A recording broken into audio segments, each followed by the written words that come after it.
On this episode of China Uncensored, China's Xi Jinping has been named core leader. And with great power comes great power! Hi, welcome to China Uncensored. I'm your host, Chris Chappell.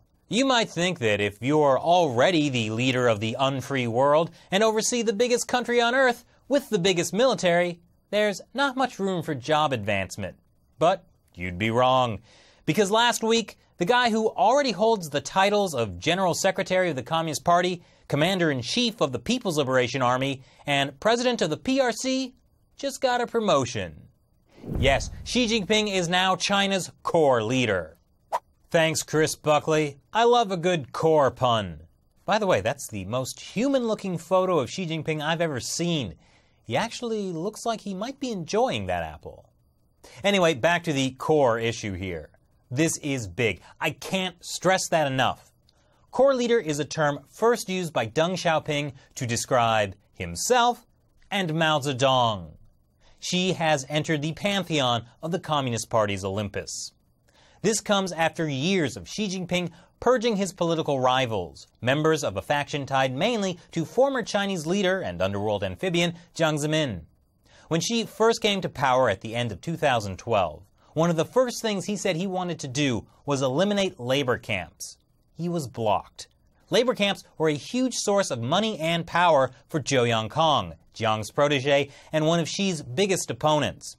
But after months of purging officials in the oil industry with ties to Zhou, before the year was out, Xi was able to close labor camps down and begin an investigation into Zhou that would eventually lead to his downfall. And even that only happened last year. It's been a slow grind, but now that Xi is the core leader, he's basically filled his special bar. Now he can finally take out the biggest tiger of them all, Jiang Zemin. You see, Jiang Zemin had also been named a core leader by Deng Xiaoping. Sorry, Hu Jintao, always the bridesmaid, never the bride. But Jiang's situation was different than Mao or Deng. Deng Xiaoping named Jiang a core leader because of how unstable the party had become following the Tiananmen Square massacre. If it wasn't clear that Deng fully supported Jiang, other political opportunists would have tried to overthrow him. And even still, there were attempts. Xi, on the other hand, took the title himself after slowly taking out his opposition. This was all carefully planned. In fact, references to Xi being called the core leader by lower-level officials started appearing in state-run media back in January. And now that he's a core leader, he's in a position to take out the previous core leader. But when people start putting your face on souvenirs next to Mao Zedong, it means you're both very powerful and at a huge risk of being taken down. You see, in 1980, a few years after Mao died, the Communist Party created the Rules on Intra-Party Political Life. It was set up to prevent the kind of personality cult Mao created that plunged China into the chaos of the Cultural Revolution.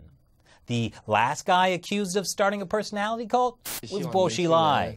Here he is on a recent 8-part reality show of top officials purged in Xi Jinping's anti-corruption campaign. Bo Xilai and his heavy-jowled mentor, Zhou Yongkang, supposedly tried to stage a coup against Xi.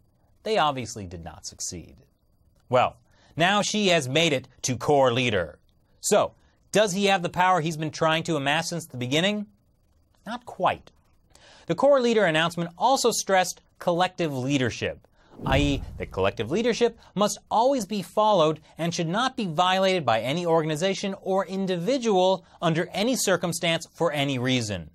Collective leadership was also the system in place when Hu Jintao was party head.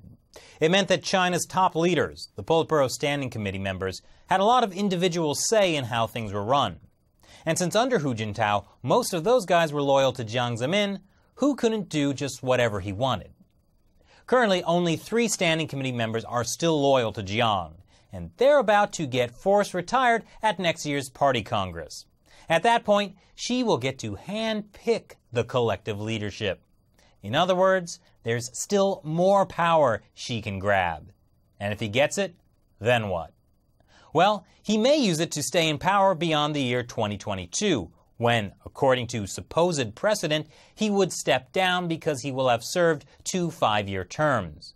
But since literally no Chinese communist leader in history, except Hu Jintao, has followed this precedent, there's really no precedent.